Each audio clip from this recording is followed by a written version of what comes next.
recorded live. Good morning, good afternoon, or good evening, wherever you may be across the nation or around the world. Once again, you're listening to the VMware Community's Roundtable Podcast. This is podcast number 738. My name is Eric Nelson, and with me today I have my regular co-host, Bob Plankers. Today is Wednesday, September 3rd, 2025. Bob, how are you doing today? I'm doing great. I know we're going to talk about Explorer, but I'm just starting to dig myself out, and it feels good. So, yes, somebody was telling me that they got back from Burning Man, and they were trying to dig out all the stuff trailers and things like that. And I'm like, yeah, I feel the same way. I brought suitcases of gear home, and I still got them sitting around the house in various states of affair. And so there's just a certain amount of recovery. One, you got to get your health back because you're exhausted. You got to sleep for a few days. Then you got to start doing your laundry, get all your laundry put together, buy some food for the refrigerator, and then unpack your gear. I think it takes like a week and a half to get back, right? Yeah. Unpack. I decided my backpack is way too heavy, and I probably should have cleaned it before I left, but I decided this morning to actually go through all of the crap that I've been toting around. And I did the same mistake, right? I think we should do that in the tips and tricks going to explore. Go through your back. I had 3 bricks, power bricks for my phone that I had just somehow left in the bottom of the bag, and then, different cables, just weight that I didn't need. And I was like, why didn't I do this? It's a good workout and stuff, I'm not the skinniest guy, but, at the same time, for a week of toting that crap around, Yeah, that's exactly it. It's one of those things that we always talk about the shoes. We never talk about the backpack weight, right? And how to minimize that, right? And it does grind on your overpacking nature of techs. Yes. Yeah. And then I'm throwing in a couple servers and a bunch of other stuff. So really the weight, I'm adding so much weight to the whole thing that I don't really realize that I started with a lot of weight, and that, but you need to do that. You need to do that. The idea of what if I need it? What if, what happens? What if I needed 3 HDMI dongles, Right. Well, before we get to the hackathon, and we've got Dale Hessinger here to talk. He was the team winner for the hackathon. But before we do that, we should do a drive-by to Corey Romero and say hello and see what's new with Corey and the VExperts. Anything going on, Corey? You're back from Explore as well. Great to see you there. Yeah, absolutely. It's good to see everyone. Really, really good to see all the VExperts and everybody on the team as well. We had I think it was over 201 VExperts come through. They registered and show up at the show. It was great. We gave away the VExpert jackets. The VExperts love those. It was a really nice jacket. Had a nice VExpert meetup. It was great. Just all in all, everything was fantastic. Yeah, felt that way as well, right? Big line, big, nice, everybody good to give something to the VExperts this year instead of just yet another party, which we've done the last couple of years, was just inviting them to the leadership party. But this year we had a whole party for everybody. There's several different parties on Tuesday night. So giving them a jacket, great way to say thank you. So absolutely. Yeah, nice to see you there. Yeah, same thing. Bob, is there anything that we want to cover before we go to Dale Hessinger? Like any thoughts on what I'll tell you what my thoughts are, but I'll hit you first. What are your thoughts of the event? I thought it was good. I've always liked the smaller events. VMworld of the past was big and crazy and a different conference. I like having the deeper conversations. I like having time to have deeper conversations, to running into people. I like the enthusiasm that was there. People asking good questions, people that are interested in the future and it felt really good. Maybe this tracks with what you think as well, but just the whole feel of it was good. The people, I really enjoy seeing that crowd of people too. And we saw some old faces coming back as well, in the community. That was really cool. So. Right. I think there was a couple things. I loved it. I thought it was a great event, over 5,000 people. And what we did some math on, if you got rid of Omnissa people, which nobody from Omnissa was there, all the end user people, that's like a couple thousand. That's like 2,000 or 3,000 people that would normally be at our show that aren't there because we're not talking about end user desktop stuff any longer. So and then if you take away the partner ecosystem, which were there was probably 100 partners missing. Each partner would bring 10 to 15 people to work their booth. And so that's another 1,000 or 2,000 people that are also that weren't there. Okay, then that means that we really had maybe, and then another 1,000 employees weren't there because Broadcom doesn't send. So really, if you look at it, there were probably 5,000 people missing that were extraneous people that would normally be there. And so what we got is people with the 5,000 that were there were customers, right? That were running vSphere. That's a really good point, and and it was very targeted.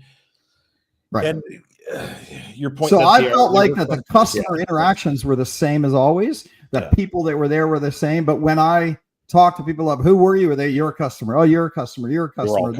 They were all customers, and there were 5,000 customers, right? So I felt that was interesting. And then the customers were a little bit more senior, right? And maybe it's because the partner ecosystem people weren't there, which, they hire 20 to 30-year-olds that were, that are floating around the event. And like most of the people I engaged with were like Bob Planker or Dale Hassinger, right? They're in their mid years. I don't want to age anybody out or that. Right? No, I'm not calling you old. No, nobody's old. Only me. Right.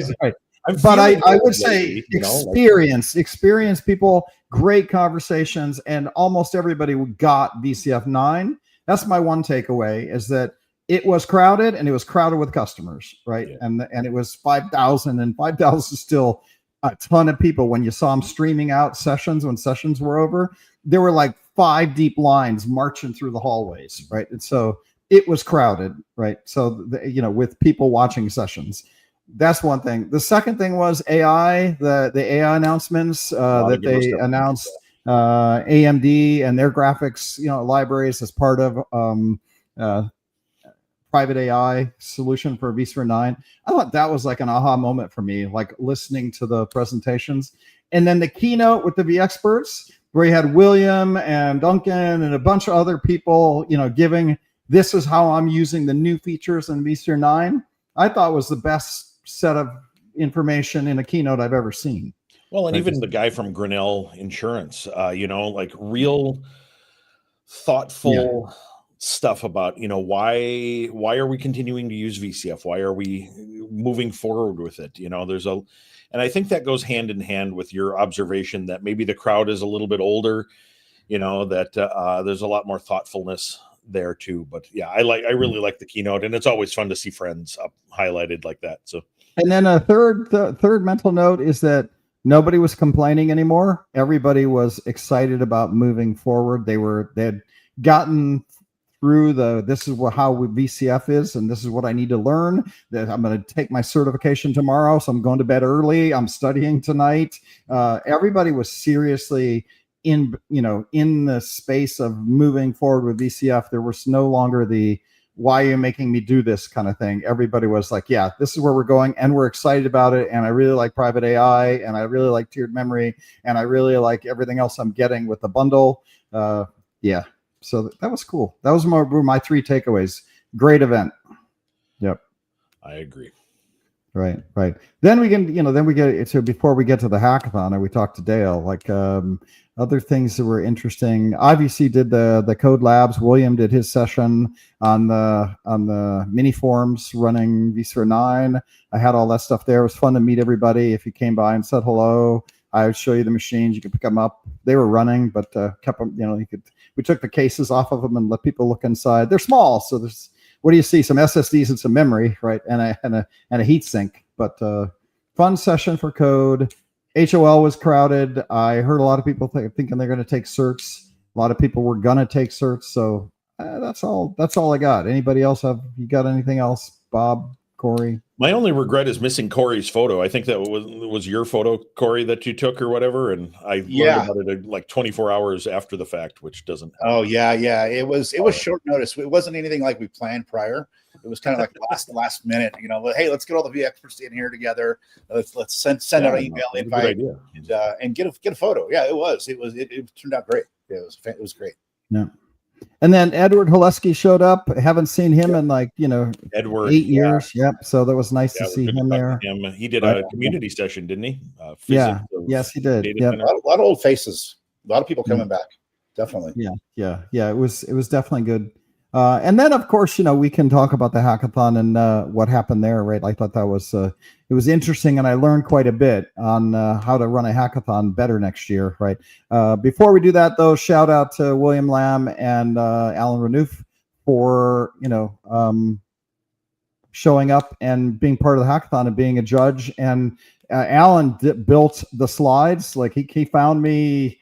I think it was the hackathon. He found me Monday morning and he's like, "Hey, how's the hackathon doing?" I'm like, "Well, I'm doing code labs. I have a 2-hour break and I have no slides that take us through what the organization of the hackathon is going to be." So we brainstormed and he's, "I can help you. I'll go get slides." And we brainstormed like what have the coaches for the team stand up and do their pitch for all the drop-ins, right? Get people to join their teams. Then he went off and he built the slides and made a whole presentation around it. And I said, "Great, you can run it."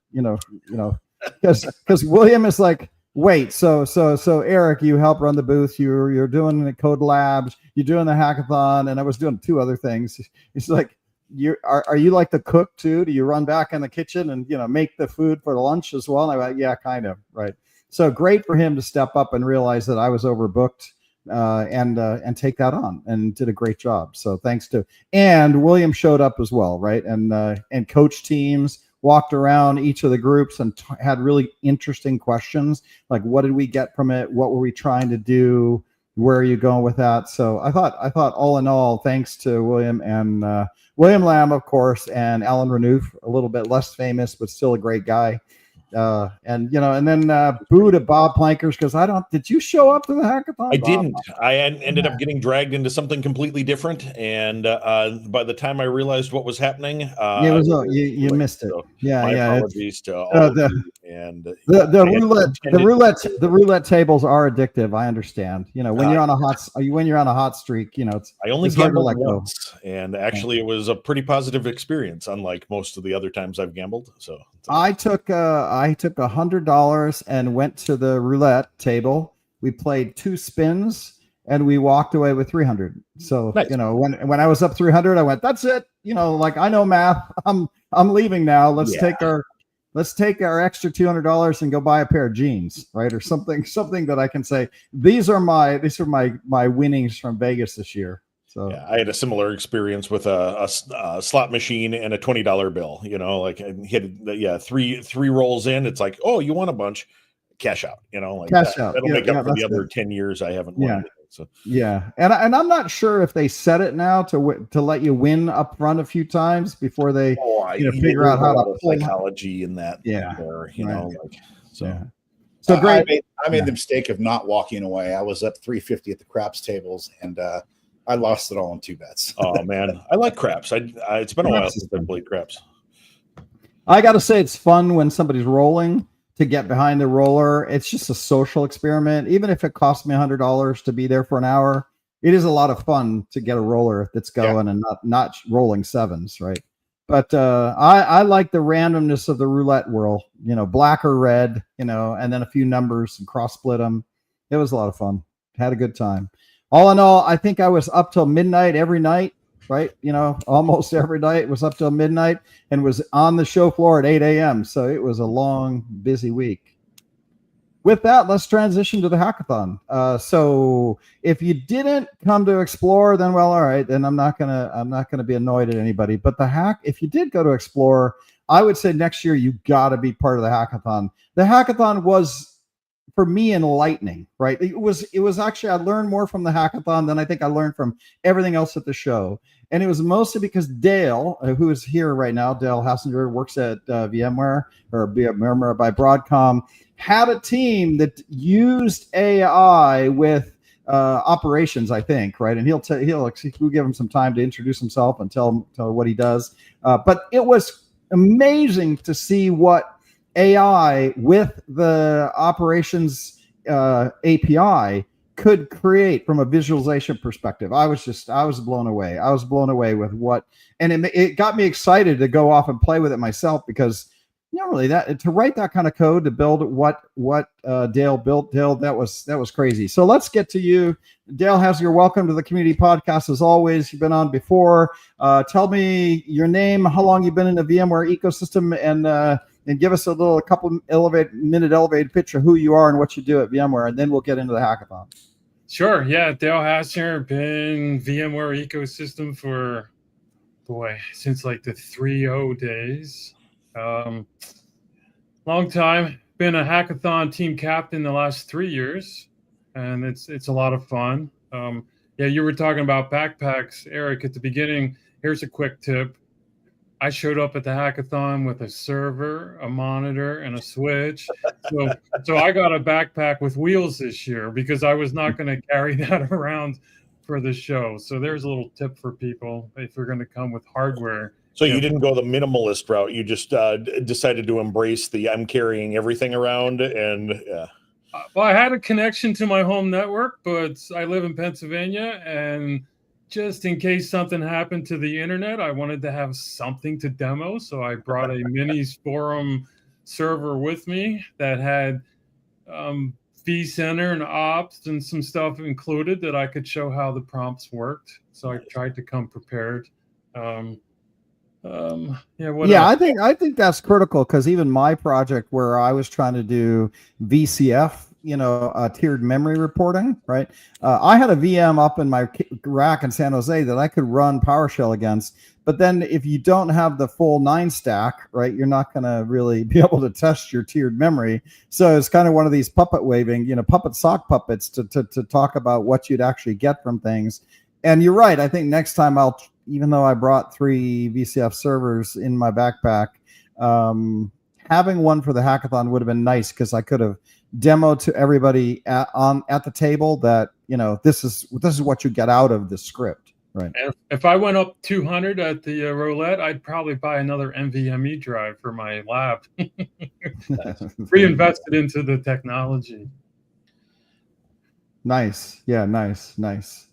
So let's talk a little bit about your project. So again, I gave a sneak peek to it, but I thought it was amazing what you do. So why don't you take us through how many people do you have on your team? When did you start working on the project? I know we usually announce it in June, and so people have time to form a team and start working on it. Take us through what it was like to be a team lead and have some people to help you.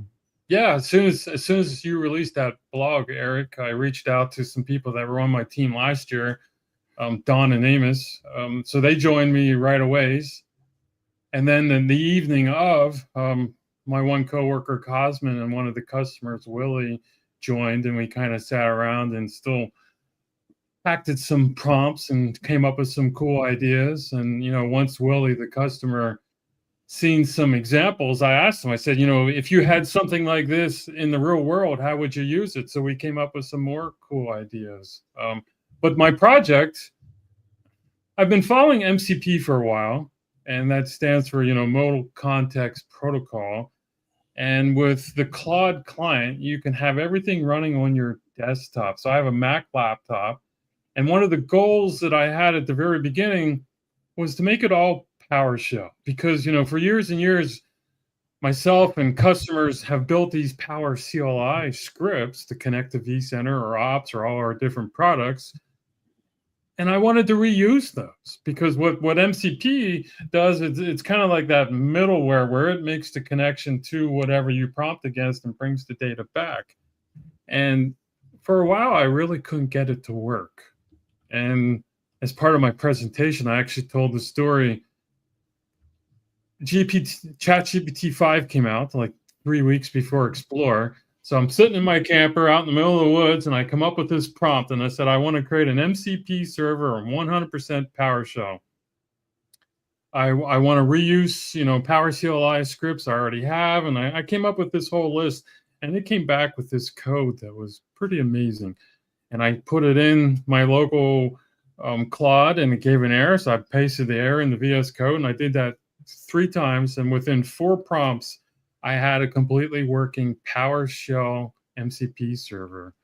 And then it even showed me how to take existing scripts and bring it into the code for the MCP. So I started bringing in some scripts that I had connected to VCF operations and vCenter, and started creating some prompts, and like, show me all the hosts where the CPU usage is above 80%, and it would connect the vCenter and come back with this code. And then I was thinking about it, and I'm like, all right, return that as a markdown table. So without me adding any code at all, it would display all the information as a markdown table.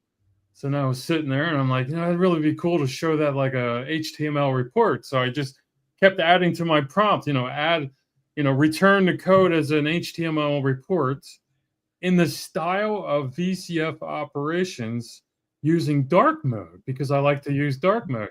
And it would come back with these reports that it was pretty amazing. And to create all the HTML code, my team didn't do anything. It would all right. Generated by the large language model. That I have a question, and maybe for people that are listening to the audio podcast, it'll help them get the idea behind it, which is, you showed screenshots that look like it came from operations console, right? And I assumed that you somehow use the operations API to generate those images. But what you're saying is the actual AI generated the images themselves to make it look like a dark mode operations console? Yes. So the MCP makes the connection to whatever product you specify in your code, returns the code to Claude Desktop. That's what I was using as JSON data. So once that data gets returned to the client, the desktop app, when I said, show it as a markdown, or show it as CSV, or show it as a report, that was all generated by the large language model. Because once the data comes back, I didn't have to reprompt. If I said, show it as a markdown, or show it as this kind of report, it already had that data, and it would just change the results that it was showing. All right. One other question. Got that. Did you build the MCP that then does the PowerShell connections to the VMware products? That's what I built from scratch with the help of ChatGPT. So yeah, I mean, most of the MCP examples you'll see out there is all Python.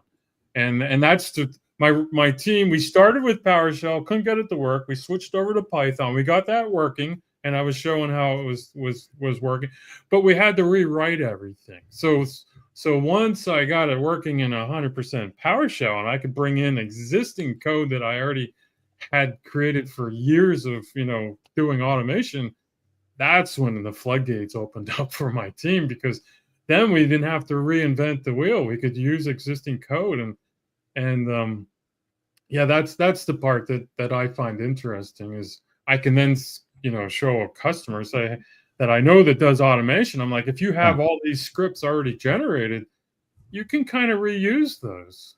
Right. Yeah. So you then said, okay, I have some more code PowerShell that does this function. So then let's connect it to my MCP model, right? Or my MCP, app that then you enabled function after function by enabling each of the PowerShell examples that you had, already at your disposal. Each one of my scripts I created becomes a function within the MCP server. MCP, right. So then after, prompting against vCenter or operations, in my network, I have a switch, and I'm like, it'd be really cool if you wanted to kind of show that full stack. So I wrote a PowerShell script that would SSH into my switch and run some commands and return the status of the fan, the CPU and memory, even of the network switch, or which ports had hardware plugged into it, and the speed, and it would return that in this nice, ops looking dashboard. And then I'm like, it'd be really cool to show that as a diagram like we show in operations. So I added one line of code to my prompt. I said, add a mermaid diagram to the bottom of the report. So by me just saying that, it reached in, it showed all that data and even showed a diagram at the bottom based on mermaid. And that's the part that's interesting to me, is how with little simple changes to the prompts can really change the results that you get. And the one customer I was talking to when he sat down and joined the team, I said, if this was real world, how would you use it? And he's like, my management's always coming to me and saying, you know, what model servers do we have, or what's the serial numbers, you know. So we did some testing. So we're sitting there, you know, live testing things. I said, you know, show me the models of all the hosts in my environment, and it came back with the results. And then if you said, all right, show it as a markdown table, I showed them. I'm like, oh, there it is. And, you know, if they would want to do it as a CSV file, you just said, all right, show me the data as a CSV. And without creating any code to change the results, it would do that for us. And that's the part that is very interesting. So he says that if he had a tool like that, you know, maybe by giving it to people on his team or some management, just do some simple things like that, like getting information out or whatever. You know, we even took it as far as I connected it to our DNS server, and I said, hey, create a new DNS record, use this as the name and this is the IP, and it would go out. And because I had a PowerShell script that had all the logic, it would actually go out and create these records and stuff. So Bob, does this scare you? Yes, I'm sitting here thinking that I talked about all this in one of my sessions about the complete lack of, well, just because you can doesn't mean you should, you know, that sort of thing. But but the promise, for years we've heard about natural language interfaces, and they've always kind of stunk, you know. And then these LLMs come along, and you know, and there were also some other announcements and foreshadowing in the keynotes and things like that about assistance and the ability to have these sorts of conversations with your infrastructure, Dale, because like exactly what you just, the example you used, you know, rather than putting an admin on, you know, a 2-day task of figuring out all of the server models and auditing all of that stuff and all that stuff, it becomes an hour, you know, like, hey, LLM, can you, hey, AI thing, can you give me a list of all my models and compare it to what's in my CMDB, you know, and then, hey,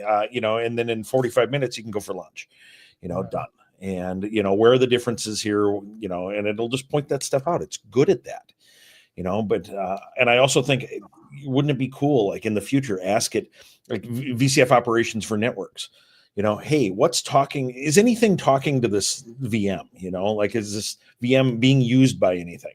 Well, it looks like some network traffic or some DNS traffic, Bob, but it doesn't look like anything incoming, you know, imagine that. So I think there's a lot of potential, and I think you're onto something here, Dale. So. Yeah, I kind of looked at it as maybe it would catch things, you know, you can create some awesome dashboards and operations and have some views and do some reports. Mm-hmm.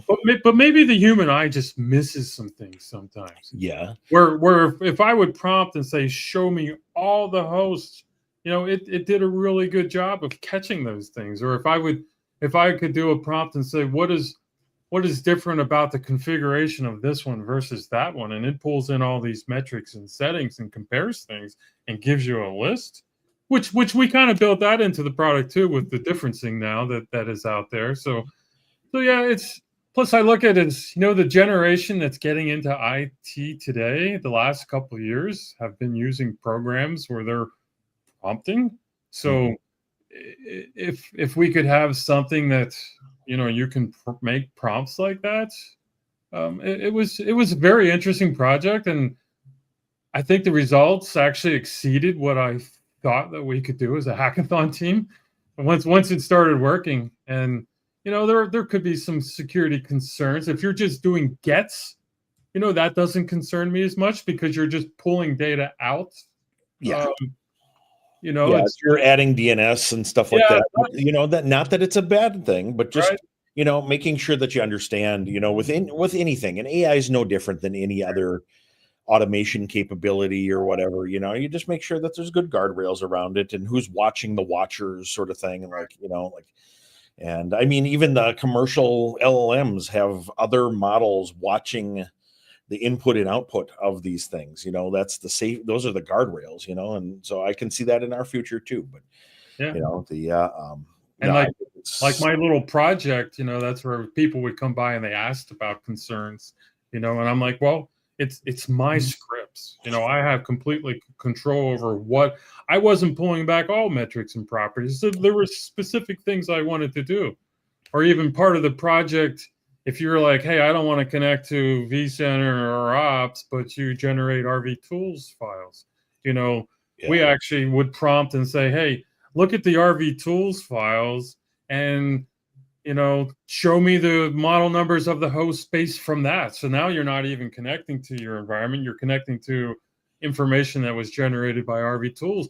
And even that, I could take an RV tools Excel spreadsheet and say, generate an HTML report, which looked awesome, and show all the data that was based in RV tools that you could then give to management. So there's lots of options. I used to always, in automation, I would say, if you could script it, you can automate it. Now with something like this, I kind of changed to say, if you can write a script to connect, now you can prompt against it.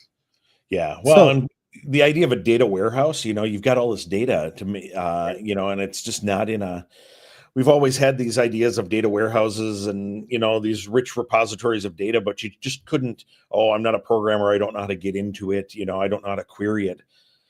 You don't need to anymore. You've got this thing that'll do it for you, and your data warehouse just needs to be in some sort of a CSV file, an RV tools report to your point. And, and from a security perspective, I certainly hope pretty much any of our customers can survive, placing an RV tools dump out on the internet somewhere. You should have enough security to survive a little bit of information leakage there. But, but if you don't do anything with this data, if you've got it and don't use it, what good is it? Why even bother having it? So no, I think it's tremendous, honestly.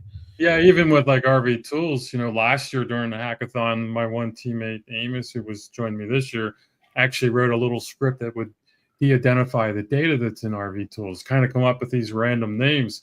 So before we would prompt against it, we could actually de-identify the data. And then if you're using something like Claude, you're not sending real data out. And maybe remove the IP addresses and stuff that's could be a security risk. So you need to really think about what you're doing. But the end results, I thought were pretty amazing. It's still well. And then imagine, not sending this stuff out, but the announcements that we made about the private AI services are just part of the platform now. Imagine just doing this internally. We talk about all of these other uses and use cases and business cases and all that stuff. Well, us IT guys, we're our own business. We've got our own use cases. Imagine just doing what you did, except it's just something we deployed inside of VCF in a few minutes anyhow. So I would love to come up with a way to do that with all the private AI pieces. That way, the data doesn't leave your environment. Yeah. The other thing, not to take you off track too much, but the other thing that I noticed is that the hackathon on Monday night gave you time to do the research on an idea that maybe was already implemented. Like my tiered memory project that I did with James Wormkessel was just because we wanted to get that data out of my, Miniform cluster that I had. And I had never spent enough time to go see what was out there, right? And as soon as we then started using AI to go search, and we use Grok and we use ChatGPT to go search what is out there, then we discovered there were things written, right, that we could go use. And Dale, we found your stuff and we found William Lamb's stuff. And like the hackathon for me was just setting aside time in an evening with friends to eat pizza and engage with people. And then there's a lot of people that you can ask questions. And we talked to William and Alliam when they came around our table and queried why and what, and gave us some pointers.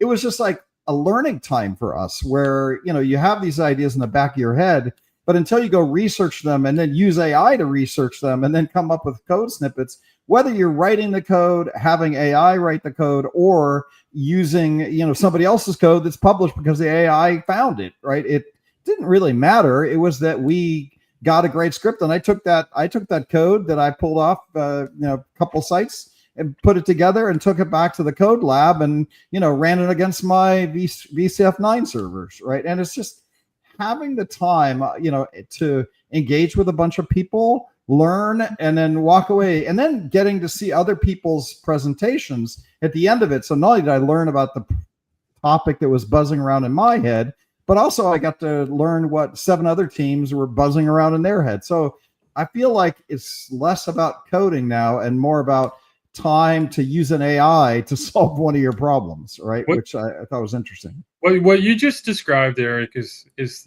how the community works. William Lamb released a blog post that said how to get tiered memory. I looked at his blog post and said, hey, I want to pull that in as a management pack into operations. So I took what he did and kind of built a script around it.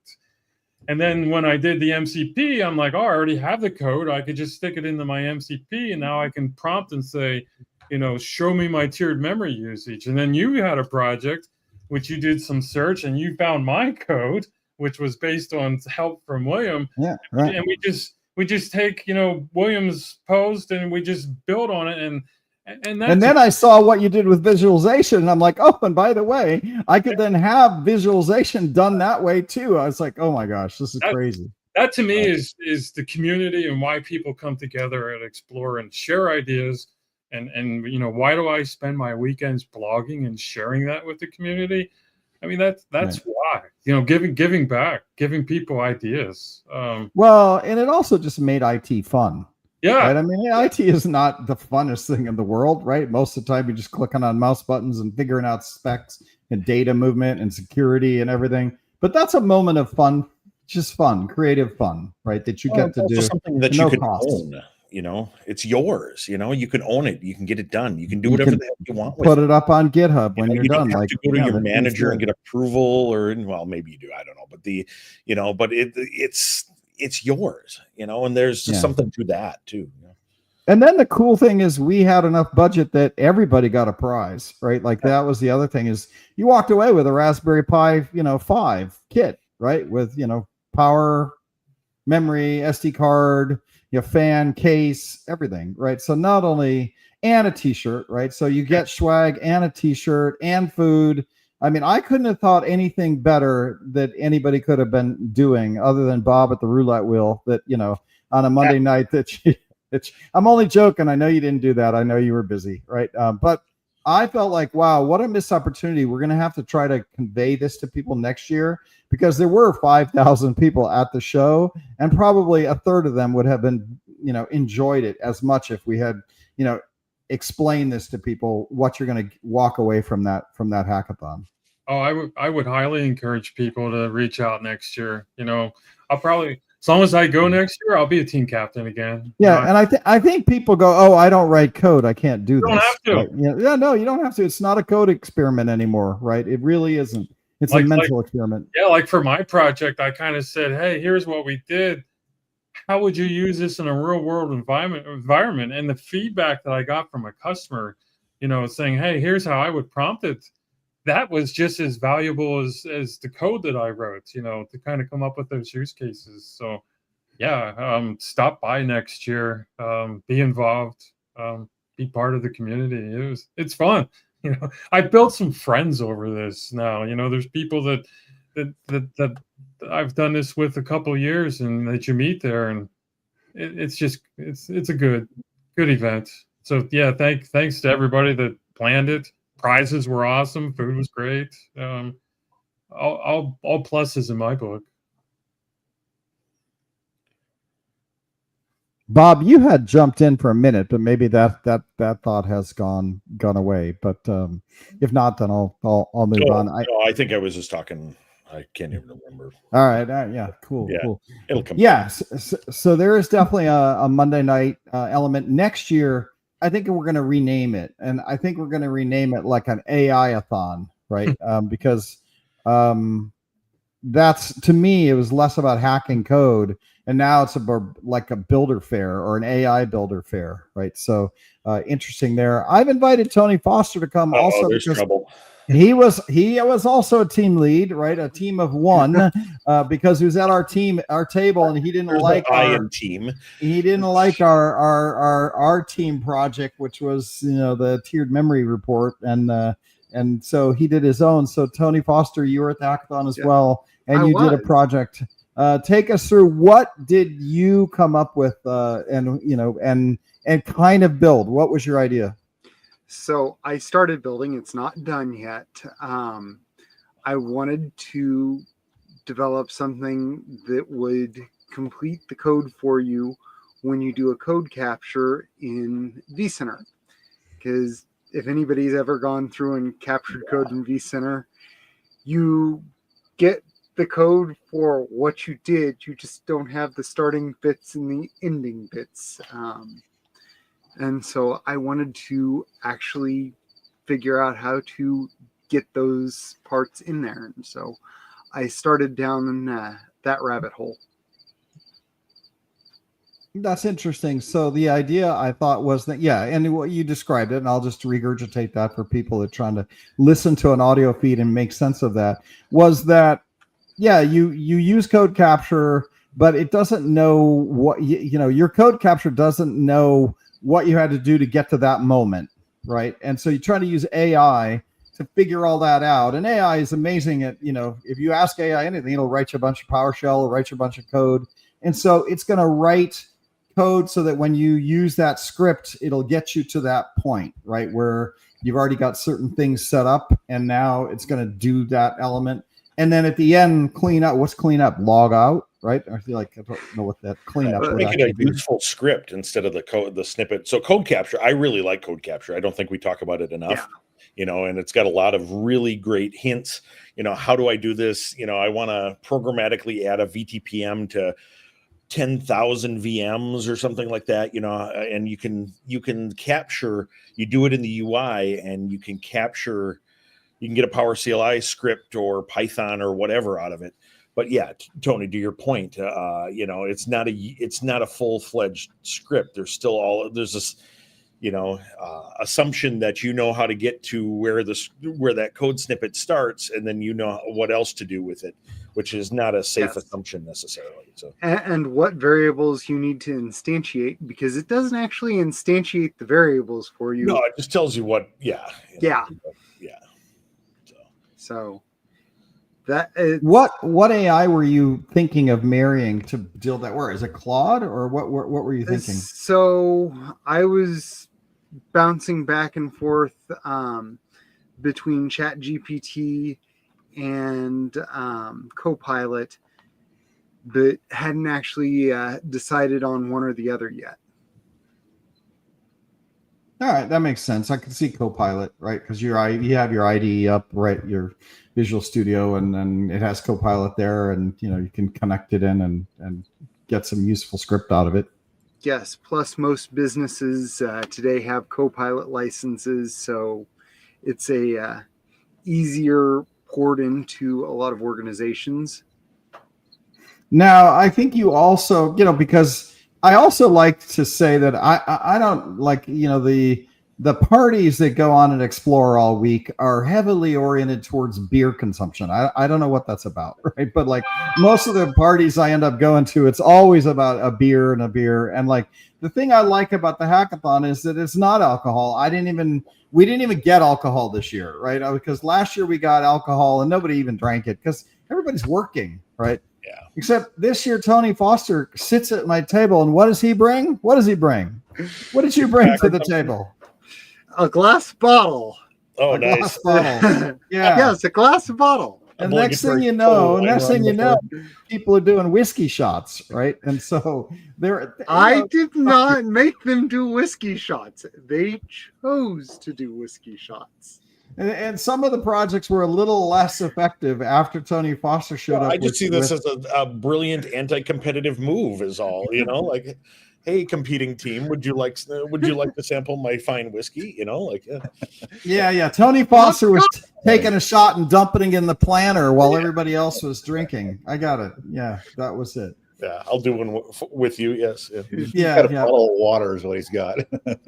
Yeah. But it was kind of fun to have that because it is a social event, right? It did break the everybody's so focused on the project that you forget to take a moment and wander around and say hello to people. And so people came up to our table.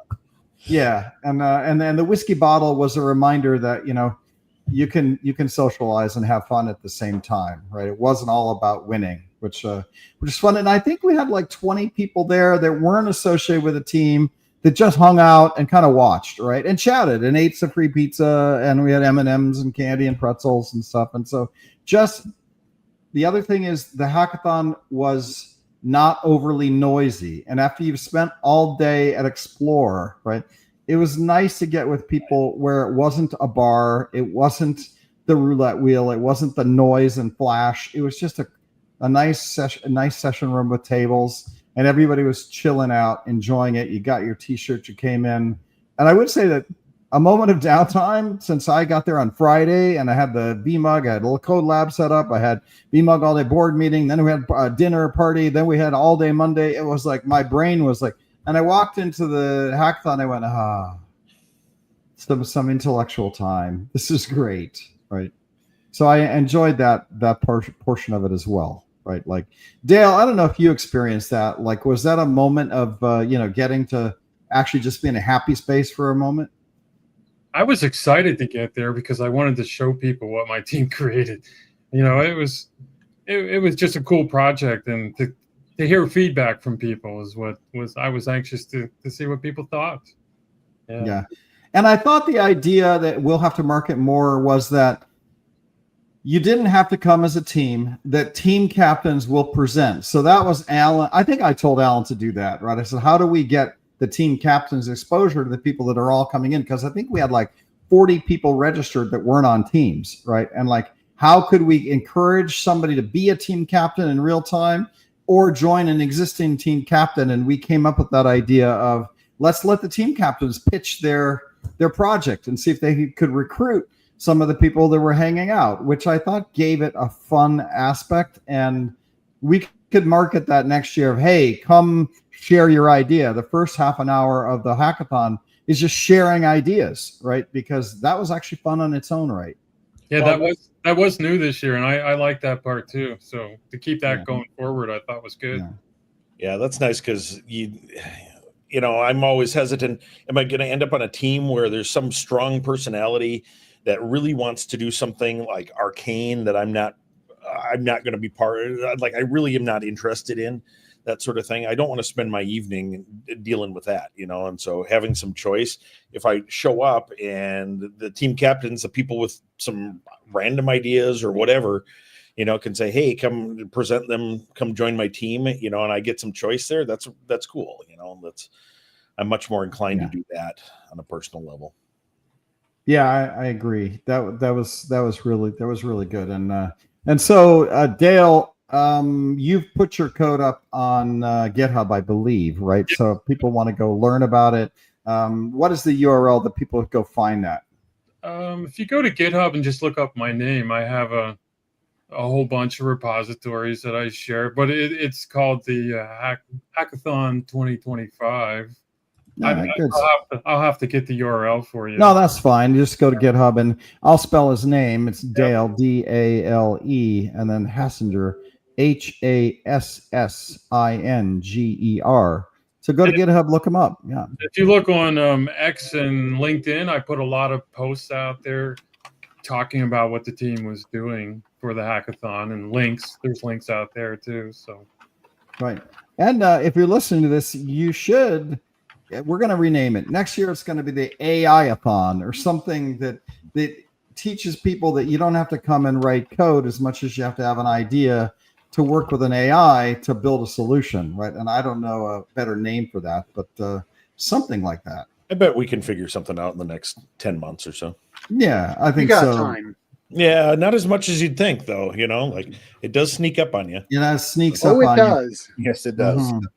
Yeah, and I was talking to the event team about it because we have monthly event meetings, and we had one this morning talking about what worked for the event, what didn't work, what was really good, what was horrible, and they were like, "Okay, so we can stop having these meetings now, right? We can maybe touch base every quarter." And I'm like, "No. If we really want to do it right, we should meet every month now, because building what we get next year starts in December, right? It really does, right? And so that'll be fun. Definitely going to do it again next year. I know that they announced they're going to be back in Vegas next year for Explore. Excellent. So they have not announced what hotel or what venue they're still working on that. But they are going to be back in Vegas, and we are going to have an Explorer, and they did hit the 5,000 plus that they wanted to hit this year. So that's always good, to get, not doing it if nobody comes. But, and then the Explore on Tour, shout out to them. I know the London Explore is sold out. I think they have 750 plus people signed up for the London Explore with keynotes and things. And the VMUG the next day, I've been told, is almost sold out, but they're going to try to increase capacity. I think they had 300 seats, and they're pretty close to 300 in the UserCon on the following day, which is, I think, I want to say the 17th, 18th or something like that, or the days in London. And then they have all the other ones that they're running. I think the Paris Explore on Tour is still recruiting for that one because they have their August vacation. So a lot of people aren't back from the August vacation to sign up yet. So they're looking for heavy signups there. But the point is, it's still going on. A lot of the community team is going into Europe. VMUG is going to be there. We're going to be engaging with people. And so we do have a lot going on over the next 4 to 6 weeks. There's a Germany Explore on Tour, and I think Mumbai is in 2 weeks here. Right. London sold out. Paris the 15th of October. Sydney the 22nd of October. Tokyo the 29th of October, and then Frankfurt the 11th and 12th of November. And it looks like Frankfurt's going to do that dual VMUG Explorer thing too. Do they say that? I need to go track that down. Somebody told me that dates, it appears to be that. So London is 2 days. All the 2 rest days, right? All day. So I'm going to go track that down because I really want to take code to Germany as well. And I've heard that that's a big one, right? And it would be fun to do kind of the same code labs, let people see the servers, ECF on that. So if there's going to be 2 days, where are you seeing that, Bob? Where are you I just searched for Explore on Tour, and there's an Explore blog post or whatever that March of all things here. Actually, maybe there's something newer than that. Yeah, but, I have a feeling if I want to do that one, I'm going to have to self-fund it. But it's one of those ones that maybe I'll just self-fund so I could go. I want to see Germany also. So if you just go to vmware.com/explore, they got it in there. The tours on tours. So good. Yeah, Tony Foster. No, Tony Foster mentions you got an alcohol problem, buddy. Like he's like, October. I do not have a problem. Oktoberfest. October. I'm like, oh come on, I'm getting just like I want to do some cool stuff. So yeah, that's going on. A lot of stuff happening throughout the rest of the year with her Explore on Tour, and then coming back and going, okay, now we're planning for Vegas again, and it's next year. Also, I got to just to wrap up on Explore.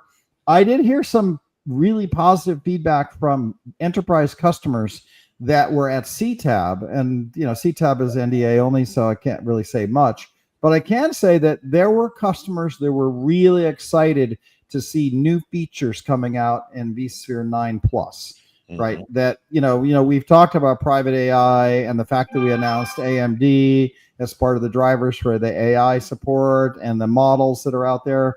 And apparently there was a lot of really excitement around the future of VCF 9 and beyond that they got exposed to, and they're like a little bit giddy, right? So that's interesting. So I find that we had a lot of positive momentum, no more negativity at the event this year. I didn't get a lot of complaints or I hate Broadcom or I hate VMware now, no licensing problem. Most of it was very positive around 9, and then there was some of that super excitement going on what's coming next, right? Because we got to VCF now, right? But then if you start talking AI workloads and tiered memory's nice, it's it's an economic thing. That's good, but well, tiered memory, I liked a lot of the conversations about tiered memory. It's a good place to for people to talk about the practicalities of things like that. It's marketing guys. We can put our marketing hat on and go rah, rah, rah, yay. Where is it good? Where is it not good? Like that's right. The conference is good for that. Hey, Eric, I talked to some people that went to CTAB, and I heard the same feedback firsthand. That it was the best CTAB they ever attended. Something else that I was part of was the Discovery Theater. So if anybody wants to look up my session that got recorded in the Discovery Theater, that's a community event that was well attended. And then I was also part of the hands-on labs this year. So I got to talk to a lot of people in the hands-on lab area. And if you haven't done an expert-led workshop at Hands-On Labs next year, I would encourage people to go to that. I did 5 of them myself with other people. There was 2 people per expert-led workshop, and we used the labs as a guideline, but we also brought in a lot of real-world experience that we got working with customers and shared a lot of tips and tricks in the products, and the feedback we got from those was just really good too. Yeah, I think that's where I got to go next, because I've now got VCF some minor experience across vSAN, NSX, and ESX, which I was always an ESX vSphere vCenter guy, but now I've gotten vSAN and NSX, but I haven't had time to deep dive into it. And I've always been afraid of Hands-On Labs, because one time 10 years ago, I sat down and tried to take one, and I didn't know enough to get my bearings to even know what the heck I was reading. And so I think that it'd be interesting to see, like, go take a vSAN Hands-On Lab to know whether I know enough to then go through the lab and get a deeper dive into it, right? Which would be good. I like this year how in the hub, Hands-On Labs, your code area, the community theater, all the vendors, we were all in one room, and it just kept things really nice together. And I thought that was really good this year too. Yeah, we had done that in Spain last year and really liked it. The vendors and community all in one big area, I think works out well. Yeah, right. I like it. And speaking of Spain, when in the Hands-On Lab area, when I would help see people and pick, what they should take for courses, there was a lot of people that came over that would go to Barcelona in the past and now made the trip to Vegas. So for community people to make that 10, 12-hour flight or even longer, it shows the commitment that's out there, that they wanted to come and learn. It still exists, yeah. Yeah, exactly. Well, I know we're at the top of the hour. I do want to say thanks to Tony Foster, Dale Hessinger, and of course Corey Romero, and for being at the show and doing all the work. And Bob, thanks for always being here and co-host. It was a great session. Yeah. I'm recovered. I don't have COVID, which that's always a good thing coming out of that event. I hear there's a little bit going around, so great event. Love to have everybody here. V barbecue. I didn't do any barbecuing. I just got I should call it V sleep. I managed to come back, and now I'll do V unpack and then V pack to go to London. I don't know about you guys. Anybody got any barbecue report? Smoked 150 pounds of sausage over the weekend. Oh, venison dude. And sausage, summer sausage, snack sticks. My daughter and I did it as an activity or whatever, and also clean out the freezer. And I am tired of smoking things at this point. I didn't know that was possible, but I think it might be a couple of weeks before I light that thing up again. So I have done that where I over smoked for like one summer where I just smoked every weekend. And by like 2 months in, I was like, okay, I'm done with the smoke flavor, right? I smell like smoke. My taste buds are done with smoke. It's like, but sausage sounds great. I haven't done any sausage really well. here. So, yeah. It's my second time doing it, and so I'm starting to kind of figure it out. Some tips. Dale, being the guest, we have to honorably say, Dale, what do you do any kind of barbecue? Where do you live, and what kind of barbecue do you either eat or do yourself? Yeah, I live in Pennsylvania. Yeah, I have a wood pellet smoker that I use every now and then. I like to do some pork every now and then. So that's usually my go-to. Yeah. Can't go wrong with that. Well, now it's lunchtime here, and I haven't had lunch yet, so I'm gonna go do something. That's for sure. And I'm home today, so maybe I'll. No, I'm not gonna do anything. I'm gonna eat a salad. Thanks, guys. We'll be back again next week. Until then, everybody, have a great rest of your week and go eat some barbecue. Thank you. Thanks, guys.